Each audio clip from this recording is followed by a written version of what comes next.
ఉమ్మడి ఆదిలాబాద్ జిల్లా వ్యాప్తంగా ఎండలు దంచి కొడుతున్నాయి. మార్చి 2వ వారంలోనే 42 డిగ్రీల గరిష్ట ఉష్ణోగ్రతలు నమోదవుతున్నాయి. ఎండలకు తోడు ఈదురుగాలులు వీస్తూ ఉండడంతో జిల్లా ప్రజలు బయటకు రావాలంటేనే భయపడిపోతున్నారు. ఎండల ధాటికి ఉమ్మడి జిల్లాలో భూగర్భ జలాలు అడుగంటిపోతున్నాయి. నీరు లేక పంటలు వాడిపోతూ ఉండడంతో రైతులు ఆందోళన చెందుతున్నారు. ఎండల తీవ్రత అధికం కావడంతో కుండల అమ్మకాలు పెరిగిపోయాయి. ఉమ్మడి ఆదిలాబాద్ జిల్లాలో ఎండల తీవ్రతపై మరింత సమాచారాన్ని ఆదిలాబాద్ ఐ న్యూస్ ప్రతినిధి శ్రీనివాస్ అందిస్తారు. జిల్లా వ్యాప్తంగా మార్చి నెల 2వ వారంలోనే ఇటు ఎండలు దంచి కొడతా ఉండడంతో అయితే ఉమ్మడి ఆదిలాబాద్ జిల్లా ప్రజలైతే బెంబేలెత్తిపోతున్న పరిస్థితులు అయితే ఉన్నాయి. దాదాపుగా ఇప్పటికే వాతావరణ శాఖ ఉమ్మడి ఆదిలాబాద్ జిల్లాకైతే ఎల్లో అలర్ట్ అయితే జారీ చేసింది. గత 2 రోజులకు కూడా 40 డిగ్రీల మేర గరిష్ట ఉష్ణోగ్రతలు నమోదవుతున్న నేపథ్యంలోనైతే ఉమ్మడి ఆదిలాబాద్ జిల్లా ప్రజలు బయటికి రావాలంటే భయపడుతున్న పరిస్థితులు అయితే ఉండగా ఆదిలాబాద్, కొమరంభీం, మంచిర్యాల జిల్లాల్లో భూగర్భ జలాలు అలగంటిపోవడం, పంటలు ఎండుతూ ఉండడంతో రైతులైతే ఆందోళన చెందుతున్న పరిస్థితులు అయితే ఉండగా ఆదిలాబాద్ జిల్లా వ్యాప్తంగా ఉన్నటువంటి ఏజెన్సీ గ్రామాల్లో ప్రజలకు నీటి కష్టాలు అయితే తప్పడం లేదు. దాదాపుగా రోహిణి కార్తె తర్వాత కాయాల్సినటువంటి ఎండలు మార్చి 2వ వారంలోనే కొడతా ఉండడంతో అయితే జిల్లా ప్రజలైతే ఒక మేర ఆందోళన అయితే వ్యక్తం చేస్తున్నారు. ప్రస్తుతానికి మనం మంచిర్యాల జిల్లా కేంద్రంలోని ఐబీ చౌరస్తా వద్ద ఉన్నాం. దాదాపు చూడొచ్చు ఐబీ చౌరస్తాలో ఎప్పటికీ ఇటు జనాలు అయితే ఎక్కువ మొత్తంలో రద్దీగా ఉంటారు. అయితే 10 గంటల నుంచే ఎండ తీవ్రత అధికంగా ఉండడంతో అయితే రోడ్లన్నీ కూడా అమానుషంగా మారిన పరిస్థితులు అయితే ఉన్నాయి. మధ్యతరగతి ప్రజలైతే ఎక్కువ మొత్తంలో చల్లటి నీటి కోసం వాడే రంజాన్లు కూడా ఏప్రిల్ మాసం తర్వాతనే అమ్మకాలు అయితే సాగుతూ ఉంటాయి. అయితే ఈ ఏడాది మాత్రం ఫిబ్రవరి చివరి వారం నుంచి కూడా గరిష్ట ఉష్ణోగ్రతలు నమోదు అవుతూ ఉండడంతో అయితే మార్చిలో ఎండల తీవ్రత ఉన్న నేపథ్యంలో మార్చి మాసంలోనే అమ్మకాలు అయితే ఎక్కువ మొత్తంలో సాగుతున్నాయి. మనతో పాటు కొంతమంది స్థానిక ప్రజలు ఉన్నారు, వారిని అడిగి తెలుసుకుందాం. సార్ చెప్పండి, దాదాపుగా ఈ రంజాన్లు అనేది కొనడం అనేది కేవలం రోహిణి తర్వాత ఎక్కువ మొత్తంలో ఎండలు ఉన్నప్పుడు మాత్రమే జరిగేది. కానీ ఈ ఏడాది ఎట్లా ఉన్నాయి ఎండలు? ఈ సంవత్సరం ఎండలు తొందరగా వచ్చినాయి. యాక్చువల్గా అయితే మార్చి ఎండింగ్లో ఉండాలి, కానీ ఈసారి మాత్రం ఫిబ్రవరి ఎండింగ్లోనే వచ్చినాయి. అది ఎందుకంటే ప్రజలు కూడా బయట తిరుగుతున్నప్పుడు 10 గంటల లోపలే వాళ్ళు బయటకు వచ్చి వాళ్ళ కార్యక్రమాలు చూసుకొని ఇంటికి వెళ్ళిపోవాలి. స్పెషల్గా 10 గంటల నుండి 3 గంటల వరకు ఎండలు తిరగడం తగ్గించాలి. అత్యవసరమైన పరిస్థితి బయటకు వచ్చినప్పుడు తలను ఏదైనా క్లాత్తోని చుట్టుకొని బయటికి రావాలి. So maximum fridge water avoid చేసి రంజన్ వాటర్ తాగడం మంచిది హెల్త్కి. ఎట్లా ఉన్నాయి రేట్లు, ఎలా ఉన్నాయి ఇక్కడ ఈ రంజాన్లకు సంబంధించి? రేట్లు అంటే అందుబాటులోనే ఉన్నాయి. ఇక కొంచెం అక్కడిక్కడ కొంచెం బార్గెనింగ్ నడుస్తూ ఉంటుంది అంతే. ఇక సో మ్యాక్సిమం అంటే 200 నుండి 300 మధ్యలో ఉన్నాయి రంజన్లు. So ranjan water is preferable to all the people for good health. సాధారణంగా ఇటు మంచిర్యాల, కొమరంభీం జిల్లాలో మనకు ఇటు సింగరేణి గనులు విస్తరించి ఉన్నాయి. మిగతా ప్రాంతాలతో వివరించుకుంటే దాదాపుగా 2 నుంచి 3 డిగ్రీల గరిష్ట ఉష్ణోగ్రతలు కూడా నమోదవుతూ ఉంటాయి ఈ ప్రాంతంలో. అయితే ఈ ప్రస్తుతం ఉన్నటువంటి ఎండలు మనకు సాధారణంగా ఏప్రిల్ మాసం చివరిలో ఉంటాయి, కానీ మార్చి మాసంలో ఇంత పెద్ద మొత్తంలో గరిష్ట ఉష్ణోగ్రతలు నమోదవుతూ ఉండడం అయితే ఎలా మీరు ఫీల్ అవుతున్నారు, ఏంటి పరిస్థితి? ఇది జనరల్గా ఏంటంటే కోల్ బెల్ట్ ఏరియా కాబట్టి టెంపరేచర్ ఎక్కువ ఉంటుంది.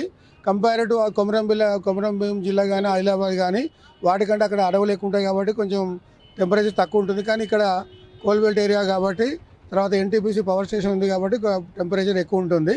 సో ప్రజలు మంచిర్యాలలో వాళ్ళు హెల్త్ కేర్ తీసుకోవడం కంపల్సరీ.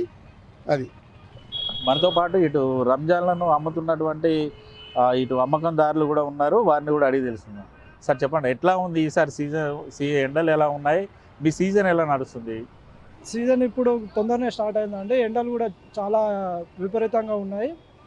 సేల్ అనేది ఇప్పుడే స్టార్ట్ అవుతుంది. నాకు ప్రతి సంవత్సరం మార్చ్ ఎండింగ్లో సేల్ అనేది స్టార్ట్ అయ్యేది, కానీ ఈసారి మాత్రం ఎండల తీవ్రత ఎక్కువ ఉండడం వల్ల కొంచెం ముందే స్టార్ట్ అయ్యాయండి. సేల్స్ బాగానే జరుగుతున్నాయండి. రేట్లు ఎట్లా ఉన్నాయి? ప్రజలకు అందుబాటులో రేట్లోనే ఉన్నాయండి. 20 లీటర్స్ పట్టేది ఒక 400 రూపీస్ ఉంది. బార్గెనింగ్ చేస్తే ఒక 350 వరకు ఇస్తున్నామండి. 350 నుంచి ఇస్తున్నాం. ఎక్కడ నుంచి తీసుకొస్తారు? ట్రాన్స్పోర్ట్ ఎట్లా ఉన్నాయి మీకు? అందుబాటులో ఉన్నాయా రేట్స్ ఎట్లు? కొంచెం రేట్లు పెరిగిపోయినాయండి. మేము ఇవి రాజస్థాన్ నుంచి తీసుకొస్తాము, మరియు ఆదిలాబాద్ నుంచి తీసుకొస్తాము. వాళ్ళకి కూడా అందుబాటులో రేట్లు ఇస్తున్నారు. రేట్లు వాళ్ళు కూడా పెంచారండి. వాళ్ళకు ముడి సరుకు అనేది మట్టి కానీ కట్టెలు కానీ అందుబాటులో లేకపోవడం వల్ల కొంచెం రేట్లు పెరిగాయండి. ఆ లాభాలు అనేది మామూలుగానే ఉన్నాయండి. ఈ ముడి సరుకు ఎక్కువ రేటు కావడం వల్ల లాభాలు సేమ్ అంతే ఉన్నాయండి. కాకపోతే మాకు ప్రతి సంవత్సరం మార్చ్ ఎండింగ్లో ఏప్రిల్ ఫస్ట్ వీక్లో స్టార్ట్ అయ్యేది. కానీ ఈసారి ఎండలు తీవ్రంగా ఉండడం వల్ల ముందే స్టార్ట్ అయ్యాయి. దాదాపు మీరు తీసుకొచ్చే రంజాన్లు ఎటువంటి తీసుకొస్తున్నారు అంటే డిజైన్స్ పరంగానే ఎట్లా ఇటు ప్రజలను ఆకర్షించే విధంగా ఏమైనా డిజైన్స్ ఉన్నాయా ఎట్లా? ఆ డిజైన్స్ కూడా ఉన్నాయండి, నార్మల్గా కూడా ఉన్నాయి. ఎక్కువ శాతం అయితే రాజస్థాన్ నుంచి తీసుకొచ్చిన వాటికి ప్రజలు ఎక్కువ మొగ్గు చూపుతున్నారు. అలాగే పాత ఆదిలాబాద్లో తయారైన రంజాన్లో కూడా తీసుకుంటున్నారు. సేల్స్ అనేది ఎక్కువ ఆదిలాబాద్ రంజాన్లో ఎక్కువ సేల్ అవుతుంది. అవునండి, కొంచెం ఇతర రాష్ట్రాల నుంచి అంటే రాజస్థాన్ నుంచి వస్తున్నాయండి. వాళ్ళకు కూడా తయారీ చేసే వాళ్ళకు కూడా ఏదైనా సబ్సిడీలు కానీ ఏదైనా ప్రభుత్వం ఇస్తే వాళ్ళకు కూడా ఉపయోగంగా ఉంటుంది. ముడి సరుకు ఎక్కువ రేటు ఉండడం వల్ల వాళ్ళు కూడా రేట్లు వాళ్ళకు ఇబ్బందికరంగా ఉండడం వల్ల రేట్లు పెంచడం జరుగుతుంది. దానివల్ల కొంచెం సప్లై అనేది తగ్గిపోయింది. ఒకవేళ ట్రాన్స్పోర్ట్లో పగిలిపోతే దానికి బాధ్యత మేమే తీసుకోవాల్సి వస్తుందండి. వాళ్ళు మాకు ఒక ఇస్తారు కదా, ఇచ్చిన తర్వాత ట్రాన్స్పోర్ట్ ఛార్జెస్, ట్రాన్స్పోర్ట్లో డ్యామేజ్ కానీ వాటికి మేమే భరించుకోవాల్సి వస్తుంది.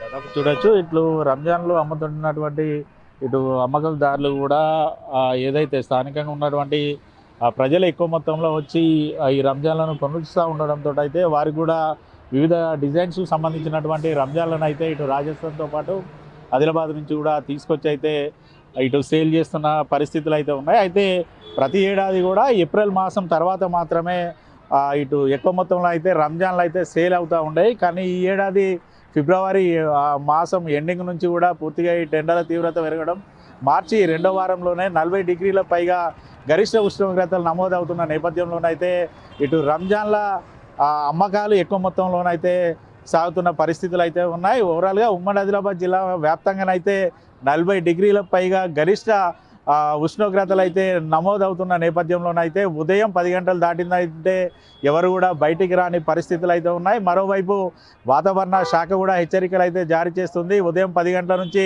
సాయంత్రం 6 గంటల వరకు కూడా అత్యవసరం అయితే తప్ప ఎవరు కూడా బయటికి రావద్దు. వాతావరణ శాఖనైతే హెచ్చరికలు అయితే జారీ చేస్తుంది. రానున్న 2 రోజుల్లో కూడా మరింత ఉష్ణోగ్రతలు పెరిగే అవకాశం ఉన్న నేపథ్యంలో రోజులతో పాటు వృద్ధులు ఎవరు కూడా బయటికి రావద్దు. బయటకు వచ్చేవారు కూడా ఎండబారిన పడకుండా చర్యలు తీసుకోవాలంటూ కూడా సూచనలు అయితే చేస్తున్న పరిస్థితులు అయితే ఉన్నాయి.